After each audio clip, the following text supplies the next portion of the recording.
আমাদের মিছিলটা যখন হয়ে গেল, এই ছেলেমেয়েগুলো মেয়েরা আমাদেরকে বলল যে স্যার আমরা ভয় পাচ্ছি, আমাদেরকে হয়তো গেটে আটকায় দিতে পারে। তখন আমরা আমাদের বিশ্ববিদ্যালয় প্রশাসনকে, প্রক্টরকে, ছাত্র উপদেষ্টাকে বলছি যে ওরা যেন গেটে বের হয়ে যেতে পারে, আপনারা একটু দেখবেন।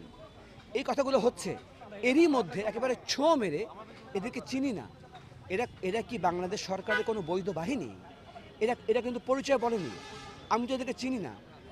এরা একেবারে চ্যাংদোলা করে ছো মেরে ছেলেদেরকে, মেয়েদেরকে একেবারে শূন্য তুলে নিয়ে চলে যাচ্ছে। আমরা শিক্ষকেরা যে কজনকে পারি টানাটানি করে, টানা হেঁচড়া করে বাঁচানোর চেষ্টা করেছি, বাঁচিয়েছি। কিন্তু আমি শুনলাম দুটো ছেলেকে নাকি তুলে নিয়ে গেছে। আমি নিশ্চিত না, আমি দেখিনি, আমি শুনলাম।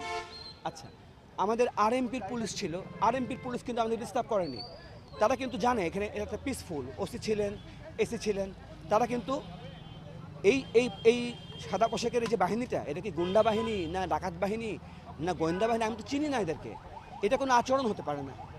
ছিল শান্তিপূর্ণভাবে আছে, 2-3 জন বের হয়ে এসে আমাদের পুলিশের সাথে একটু হট্টগোল করছিল, একজনের গায়ে হাত তুলেছিল। তা আমরা সেটাকে জাস্ট নিবৃত্ত করার জন্য তাদেরকে বলছি আমরা ওরা ছাত্রও না, মনে হয়েছে ওরা ছাত্র না, বহিরাগত। জাস্ট তাদেরকে নিবৃত্ত করার জন্য আমাদের কাছে এরা এসে গায়ে হাত তোলার মতো চেষ্টা কেন করলো?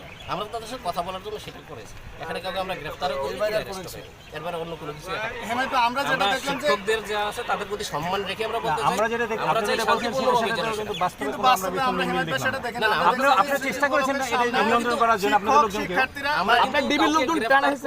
আমরা কিন্তু কাউকে গ্রেফতার করিনি, এখান থেকে তুলেও নিয়ে যাই। আপনারা সবাই দেখেছেন, আমি বলেছি চেষ্টা না, আমি বলেছি যে 2-3 জন এসে আমাদের পুলিশের হাতে গায়ে হাত তোলার চেষ্টা করেছিল, গায়ে হাত দিয়েছিল। আমার তখন তাকে এনে জিজ্ঞেস করার জন্য যে তুমি কেন এটা করতেছো।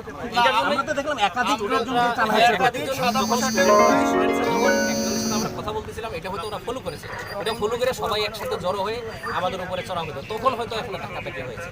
আমরা কিন্তু কাউকে